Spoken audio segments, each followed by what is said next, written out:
Ma'am, nutritional supplements అంటే సాధారణంగా బలానికి సంబంధించి బరువు పెరగడం కోసం కొంతమంది బయట మార్కెట్లో దొరికే రకరకాల పౌడర్స్, ప్రోటీన్ పౌడర్స్ తీసుకుంటూ ఉంటారు. ఇవి ఎంతవరకు ఉపయోగపడతాయి, వీటి వల్ల దుష్పరిణామాలు ఏమైనా ఉన్నాయా తెలియజేయండి అని అడుగుతున్నారు. ఈ ప్రశ్నకు డైటీషియన్ రాధిక గారు సమాధానం అందిస్తారు.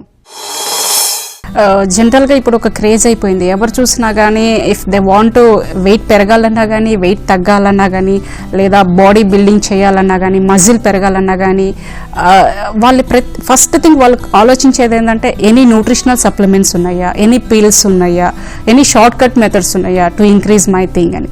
బట్ ఎవరు కూడా వీటన్నిటిని మనం డైట్లో ఎంతవరకు తీసుకోవచ్చు అనే ఆలోచనే ఉండటం లేదు. సో డెఫినెట్గా ఆర్టిఫిషియల్ ఈ సప్లిమెంట్స్ వల్ల, ఈ ప్రోటీన్ పౌడర్స్ వల్ల డెఫినెట్గా సైడ్ ఎఫెక్ట్స్ అయితే ఉంటాయి, లేవు అని నేను చెప్పను. సో ఈ ప్రోటీన్ పౌడర్స్ ఎక్కువగా తీసుకోవడం వల్ల ఏంటంటే లాంగ్ టర్మ్లో అది మన బీపీ ఫ్లక్చువేషన్స్ ఉంటాయి, నర్వస్ మీద ఇంపాక్ట్ పడుతుంది, నర్వ్ సిస్టమ్ అనేది బ్యాలెన్స్డ్గా ఉండదు, ఈవెన్ పాల్పిటేషన్స్ కూడా ఎక్కువగా ఉంటాయి. సో ఈ న్యూట్రిషనల్ సప్లిమెంట్స్లో ఎక్కువగా కెఫిన్ కంటెంట్ అనేది చాలా ఎక్కువ మోతాదులో యూజ్ చేస్తారు. ఈ కెఫిన్ కంటెంట్ ఎక్కువ మోతాదులో యూజ్ చేయడం వల్ల ఏంటంటే చాలా మందికి ఇన్సోమ్నియా, నిద్ర అనేది ఉండదు వీటి వల్ల అనేది. ఇంకొకటి డెంటల్ ప్రాబ్లమ్స్ కూడా ఉంటాయి. ఈవెన్ డయాబెటిక్ పేషెంట్స్కి ఇన్సులిన్ రెసిస్టెన్స్ పవర్ కూడా తగ్గుతుందన్నమాట.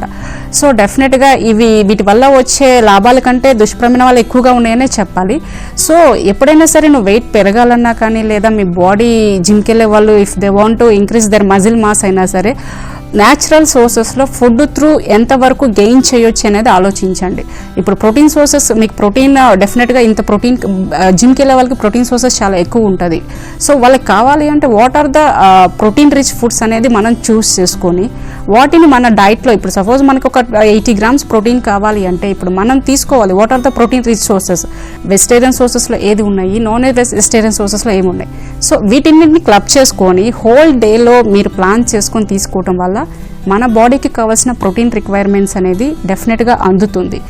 అందలేని స్టేజ్లో మాత్రమే సప్లిమెంట్స్ అంటాము, కానీ ఎప్పుడైనా సరే న్యాచురల్ సోర్సెస్లో మనకి అవైలబుల్ ఉన్నప్పుడు ఎందుకు వెళ్ళాలండి డెఫినెట్గా మనం. సో న్యాచురల్ సోర్సెస్ ప్రోటీన్కి వచ్చేసరికి వెజిటేరియన్లో అన్ని రకాల పప్పు ధాన్యాలు డెఫినెట్గా ఉన్నాయి.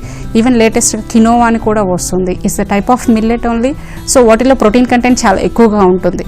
అండ్ నాన్ వెజ్ సోర్సెస్కి వచ్చేసరికి eggs, chicken, fish, red meat, ఇవన్నీ డెఫినెట్గా ప్రోటీన్ సోర్సెస్. సో మనకి ఇన్ని ప్లెంటీ ఆఫ్ ఆప్షన్స్ ఉన్నప్పుడు మనం ఆర్టిఫిషియల్ వాటికి వెళ్ళి తీసుకోవాల్సిన అవసరం కూడా లేదు.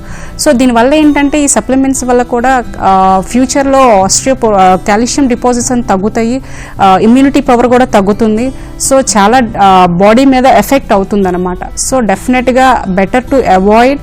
దీనికంటే మనం న్యాచురల్ సోర్సెస్లో మన వెయిట్ పెరగాలన్నా కానీ, ప్రోటీన్ ఇంక్రీజ్ చేసుకోవాలన్నా ఒక డైటీషియన్ మీట్ అయ్యి what are the sources of things అని ఒకసారి కనుక్కొని ఎలా తీసుకోవాలి అనేది ఒక పర్సనల్ డైట్ చార్ట్ తీసుకొని ఫాలో అవటం చాలా మంచిది.